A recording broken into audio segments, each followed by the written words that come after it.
Well, I've been here since about 9 o'clock this morning, and the crowd has expanded exponentially. People have just been rolling in nonstop. We have a few official representatives we have the International Brotherhood of Electrical Workers here. We have a couple Teamsters. I had a Teamster come up to me and offer me a donut earlier. And we've had some lawyers running around. The National Lawyers Guild is here giving legal advice and actually offering to give testimony in case anything gets hairy with protesters I here. think besides protesters here today, right now, we have a lot of onlookers who are just really curious. People who are here off in their lunch right now and taking a look to see what's going on. It is lunchtime right now, and you can tell because there's kind of a noticeable difference between people who are parked here and people who are just walking by and checking out the situation. In the plaza right now, I think we usually have a couple thousand.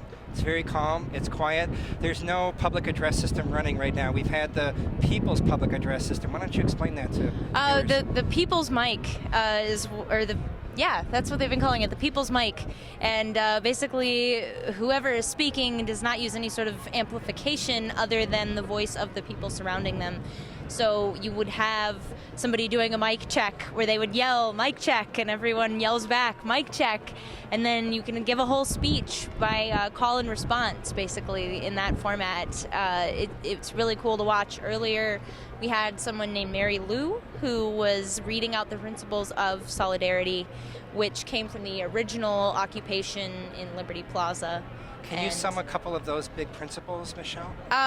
They're talking about redefining the value of an individual's labor and whether or not that should be disproportionate based on the individual. I saw one sign that said 4-day work weeks, 32 hours. Yes, wouldn't that be nice? And lots of signs saying we are the 99%. We are the people. I spoke with Adam, who is one of the organizers for Occupy Minnesota, and he was saying that yes, they do have policy goals. They have not fully outlined those policy goals for the future.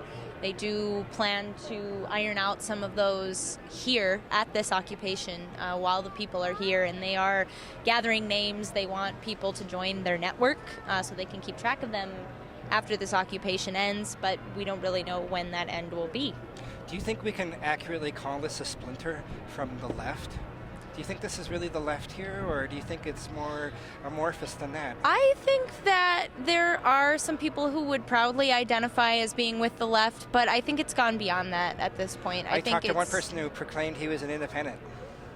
Yes. I see a lot of that, honestly. A lot of just the blue-collar workers that are here just fed up. They're just tired of being taken advantage of. They're tired of the corporations getting tax breaks that people who work 40 hours, sometimes more work week are not getting. Who are they talking to? Who are they sending this message to, do you think? I think mostly they are sending this message to policymakers. I get the sense that they understand that corporations really don't want to hear this. I think that they're mostly talking to policymakers. And do you think any of them are listening? Now I have one example for you, which I saw on Facebook today. Betsy Hodges, city council person, posted a number of the demands, or at least shall we say, a list of things that she would like the city council to pass. Though I don't know if that would make it. But I think that there are some politicians that are behind them. I do. I think that there are, we'll call him a politician. He's also many other things, but Jesse Ventura was here earlier. Yes, explain that. Did you get to see him or hear him? I saw him. He was at a distance. He was surrounded by a bunch of people, and at that point we were still just trying to get a feel for what was going on everywhere, not just the celebrity mob. So I understand that he was in support of what's going on, and he agrees with this occupation. He supports the cause. Obviously, he is not active in the political policy making anymore, but he definitely wanted to make his support well known to the people out here and to everyone. There were several camera crews interviewing him. He was definitely not ashamed to be here. So now let's tell people too, what do we know about how long this is supposed to run? Well, you know, a lot of people I think are planning to be here all weekend, but the organizers actually want to just stay for as long as they can make it last, until they start to see results. So this could last for a while. That's the goal. How long have you been out here today? Geez, I think we got here at like 10. She's been here since 5. In the morning? Last night? 5 in the morning. Yep. Okay. 5 a.m. Were there a lot of people here at 5 in the morning? Just the like TV crews and cameras and such. I came to work with my mom this morning and decided that I would skip all the parking nonsense and get a free ride here and come early for it. Has the media tried talking to you before now? Yeah, actually, I think Kara Levin just talked to her and interviewed her. We've been talking to a lot of people with video cameras and always a lot of people interviewing us and trying to find out what we think. And what do you think? I think that there needs to be a change. I wouldn't want to throw out specifics, but it's very obvious that people are unhappy and that, I mean, there's huge money issues and there's huge, you know, just issues in everything in the way people are living right now. I have a 58-year-old father who has been laid off this year and probably will not be able to find another job. And I mean, that right there is something that makes me incredibly sad about. I mean, he's a diabetic. How is he supposed to afford his medical? How is he supposed to take care of his family now? I mean, I don't know. I just really think there needs to be some sort of change, and this is a good way to try to start it. And what kind of change are you hoping to see? The biggest slogan, I mean, people before profit, it has to come down to the fact that, you know what, Americans as a society need to understand that human life does not have a dollar sign on it. It really doesn't. And, I mean, I'm trying to think of the way that I view it is, you know, to say that people are poor because they deserve to be poor is the same way as saying... What? Herman Cain's comment. Yeah. Herman Cain said that the other day. He said, oh, really? I hadn't even heard that. He said that because you're poor, you deserve to be poor? Not exactly. I think he would better phrase it to say that you brought it upon yourselves. Oh, you yeah. Change that. Lovely. Yes. Lovely. Yeah, I hadn't heard that yet. Thank you for telling me that. But my thing with that is to say, you know, we treat being poor as if it's a disease, as if it's something to be, you know, utterly disgusted by and ashamed of, and it's not. There are good people who are being I mean, we have 46, what was it? What did the Bureau what did the census just put out? Like 46.2 million people are below the poverty line now. That's ridiculous. 22% of that number are kids. So you're basically saying that kids deserve what's happening to them because their parents aren't able to find work or have been laid off. Do you girls have jobs? Yeah. I do have a job, and my parents have jobs, and they've had jobs for how many years? 5 or 6 days a week. They go to work for 8 hours every day and still cannot make ends meet. Well, of course, my dad did until he got laid off, but we're all working, and we are working as hard as we can, doing what we can, and we still can't make ends meet. And I think... With your dad being laid off, how does he feel about this demonstration today?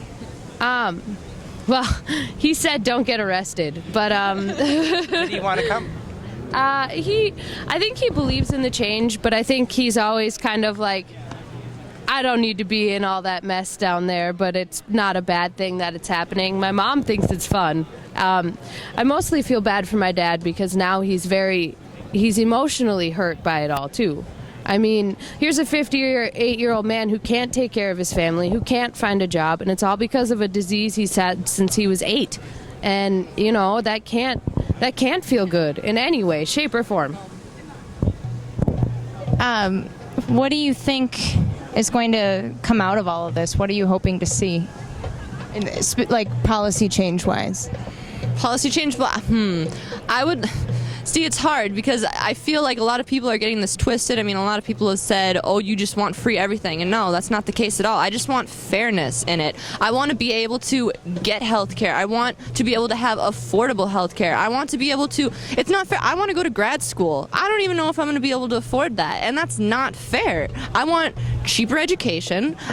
Just basically, I want the playing fields leveled. It's not fair that these people have billions of dollars and they can send their kids to school and it's no big deal, but the rest of us will just poo-poo to us because our parents or our grandparents or our great-great-grandparents didn't open a company that, screwed everybody over. So, I mean, I just want a level playing field. Did either of you vote for Obama?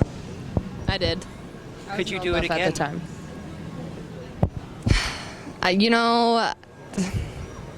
I don't know how to feel on all of that. I'm really torn between a lot of it just based on the fact that, he promised us transparency. That's one thing that I feel he could have done. I feel, a lot of his job propositions and stuff, that's all getting blocked by Republicans. I understand that. They want to hurt his image. They don't want him elected again. But I feel like some of the things, basically the whole transparency thing, which is my biggest thing, he didn't pull through on. So I don't know. I really don't know. But then again, I don't know who, out of all the people who are running, I don't know who I would choose. I don't really know if it's a people thing anymore. I think it's more a government thing. I have totally lost faith in my government. I really don't know what to do besides to be here, to show that I'm unhappy, to maybe wake America up, let them know that a lot of people are unhappy, and something needs to change. Just something, anything. We need some kind of good change that can maybe kind of help to restore my faith with this country and the government. I mean, well, no, I'm not even say that. I have total faith in my country. I have zero faith in my government.